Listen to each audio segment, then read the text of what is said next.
Hello everyone, ఈరోజు మనం headlight restoration ఎలా చేయాలో చూద్దాం. ఈ వెహికల్ వచ్చేసి 2018 స్కోడా ర్యాపిడ్. కస్టమర్ వచ్చేసి ఈ గ్లాస్ పైన స్క్రాచెస్ క్రాక్స్ ఉన్నాయి భయ్యా, మొత్తం రిమూవ్ అయిపోవాలి, నాకు కొత్త గ్లాస్ లాగా వచ్చారని చెప్పారు.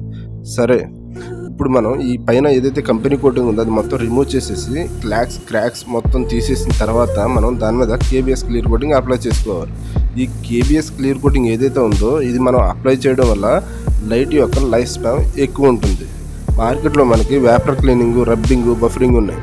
కానీ ఫ్రెండ్స్, నేను చెప్తున్నాను కదా, ఏదైనా సరే కంపెనీ ఏదైతే కోటింగ్ ఇస్తుందో అదే కోటింగ్ అప్లై చేయడం వల్ల దాని లైఫ్ స్పాన్ ఎక్కువ ఉంటుంది, డ్యామేజెస్ తక్కువ ఉంటుంది.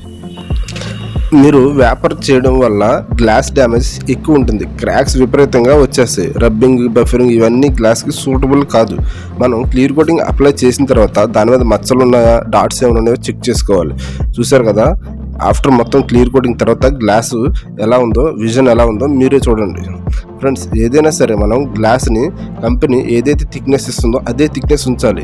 ఇప్పుడు మనం వేపర్ చేయడం వల్ల, రబ్బింగ్ చేయడం వల్ల, బఫరింగ్ చేయడం వల్ల గ్లాస్ డ్యామేజెస్ తప్ప ఇన్స్టెంట్గా మనం ఏది ఆలోచించకూడదు. మనకి టైం టేకెన్ 2 days పట్టినా సరే ఏదైతే కరెక్ట్గా, ఏదైతే మనకి లైఫ్ స్పాన్ ఎక్కువ ఉంటుందో అది చేయించుకోవడమే మనకు మంచిది. మీకు 1 hourలో అయిపోవాలి, ½ an hourలో అయిపోవాలంటే ఏది కాదు ఫ్రెండ్స్. నేను చెప్తున్నాను కదా, మీకు క్రాక్స్ పోవాలన్నా, స్క్రాచెస్ పోవాలన్నా ఏదైనా సరే మీకు టైం టేకింగ్ ఎక్కువ పడుతుంది. 2 days అయినా సరే మనం మంచిగా చేయించుకోవడం చాలా బెటర్. చూసారు కదా, క్రాక్స్ కానీ స్క్రాచెస్ కానీ మొత్తం ఏమీ లేవు. మనం దీనికి ఇచ్చే వారంటీ ఏదైతే ఉందో 1 year షైనింగ్ వారంటీ ఇస్తాం. ఈ షైనింగ్ వారంటీ అంటే ఈరోజు నా దగ్గర ఏదైతే షైనింగ్ ఉందో 1 year, ఆఫ్టర్ 1 year తర్వాత సేమ్ షైనింగ్ ఉంటుంది. దీని గురించి మీరు ఇంకా ఏమైనా తెలుసుకోవాలంటే నన్ను ఫాలో చేయండి. Thank you.